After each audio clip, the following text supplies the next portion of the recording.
ಮತ್ತೆ ಇತಿಹಾಸದಲ್ಲಿ ಧ್ರುವ ನಕ್ಷತ್ರದಂತೆ ಪ್ರಕಾಶಮಾನರಾಗಿರುವ ಮಹಾಪುರುಷರಲ್ಲಿ ಶ್ರೀ ಆದಿಶಂಕರಾಚಾರ್ಯರು ಪ್ರಮುಖರು.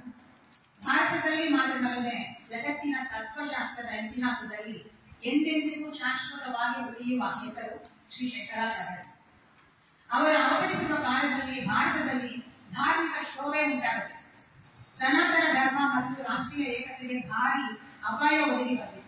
ಇಂತಹ ದುಸ್ಥಿತಿಯಲ್ಲಿ ದೇಶವನ್ನು ಸಂರಕ್ಷಿಸಿ ಧರ್ಮ ಸಂಸ್ಥಾಪನೆ ಮಾಡಲು ಜ್ಞಾನ ಸ್ವರೂಪಿಯಾದ ಪರಮೇಶ್ವರನೇ ಧರೆಗಿಳಿದು ಬರಬೇಕಾಗಿದೆ. ಅಂತಹ ಪರಶಿವನ ಪರಮ ಅವತಾರವೇ ಶ್ರೀ ಶಂಕರರು ಅಂತ ಹೇಳ್ತಾರೆ.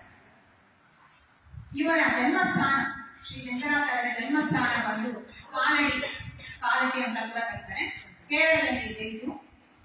ಕೇರಳದಲ್ಲಿರುವುದು. ತಂದೆ ಶಿವಗುರು ನಂಬೂದರಿಯವರು, ತಾಯಿ ಆರ್ಯಾಮೆ.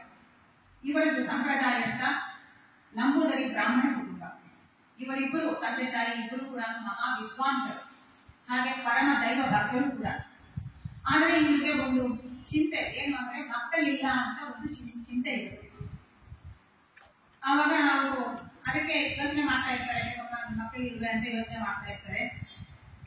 ಕೆಲವರ ಆಪ್ತರ ಸಲಹೆಯಿಂದ ವೃಷಭಾಚಲ ಕ್ಷೇತ್ರಕ್ಕೆ ಹೋಗಿ ಅಲ್ಲಿ ವೃಷಾಚಲೇಶ್ವರನ ಸೇವೆಯೇ ಏಕೈಕ ಮಾರ್ಗ ಎಂದು ಅಲ್ಲಿಗೆ ಹೋಗಿ ಕೆಲವು ದಿನಗಳನ್ನ ಅಲ್ಲೇ ಕಳೀತಾರೆ. ಒಂದು ರಾತ್ರಿ ದಂಪತಿಗಳ ಕನಸಿನಲ್ಲಿ ವೃಷಾಚಲೇಶ್ವರನು ಕಾಣಿಸಿಕೊಂಡ ಅನುಭವ.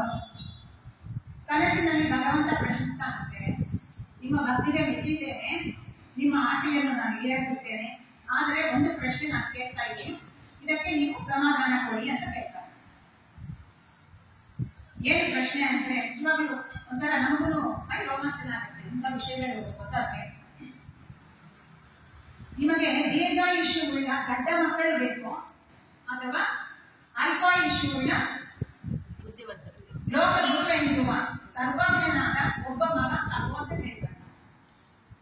ಆವಾಗ ಭಗವಂತನಲ್ಲಿ ಅಪಾರ ವಿಶ್ವಾಸವುಳ್ಳ ದಂಪತಿಗಳು ಅಲ್ಪಾಯುಷ್ಯ ಆದರೂ ಸರ್ವಜ್ಞನು ವಿಶ್ವವಿಖ್ಯಾತನು ಆಗುವ ಮಗನು ತಮಗೆ ಬೇಕು ಅಂತ ಬೇಡ್ಕೊಳ್ತಾರೆ. ಪ್ರಸನ್ನನಾದ ಸ್ವಾಮಿಯು ಶಿವಾಂಶ ಸಂಭೂತನಾಗಿ ನಿಮ್ಮ ಕುಮಾರ ಲೋಕ ಗುರುವಾಗುತ್ತಾನೆ ಎಂದು ಹೇಳಿ ಅಂತರ್ಜಾಲ ವಾಗ್ದಾನ. ದೈವ ಕೃಪೆಯಿಂದ ಆರ್ಯಾಂಬೆಯ ಗರ್ಭದಲ್ಲಿ ಜನಿಸಿದ ಶಿಶುವಿಗೆ ಶಂಕರನೆಂದೇ ನಾಮಕರಣ ಮಾಡ್ತಾರೆ. ಶಂಕರರು ಆವಿರ್ಭವಿಸಿದ್ದು ಶಾಲಿವಾಹನ ಶಕ 713ನ ವಿಭವ ಸಂವತ್ಸರ ವೈಶಾಖ ಶುಕ್ಲ ಪಂಚಮಿಯ ದಿನ ಎಂದು ಪರಿಗಣಿಸಲಾಗಿದೆ. ಆದ್ದರಿಂದಲೇ ಇಂದಿಗೂ ನಾವು ವೈಶಾಖ ಶುಕ್ಲ ಪಂಚಮಿಯ ದಿನದಂದು ಭಾರತದ ಎಲ್ಲಾ ಕಡೆ ಅವರ ಜನ್ಮದಿನವನ್ನ ಜಯಂತಿಯಾಗಿ ಆಚರಿಸುತ್ತಾ ಇದ್ದೇವೆ. ಇವತ್ತೇ ಆ ಪರ್ವದಿನ. ದಿವ್ಯಾಂಶ ಸಂಭೂತರಾದ ಶಂಕರರು ಅಸಾಮಾನ್ಯರಾಗಿ ಬೆಳೆಯುತ್ತಿದ್ದಾರೆ. 8ನೇ ವರ್ಷದಲ್ಲೇ 4 ವೇದಗಳನ್ನು ಅರಿತಾರೆ. ತಂದೆ ಶಿವಗುರು ಶಂಕರರು 5ನೇ ವರ್ಷದಲ್ಲೇ ಮಕ್ಕಳು ಪಡೆದುಕೊಂತಾರೆ.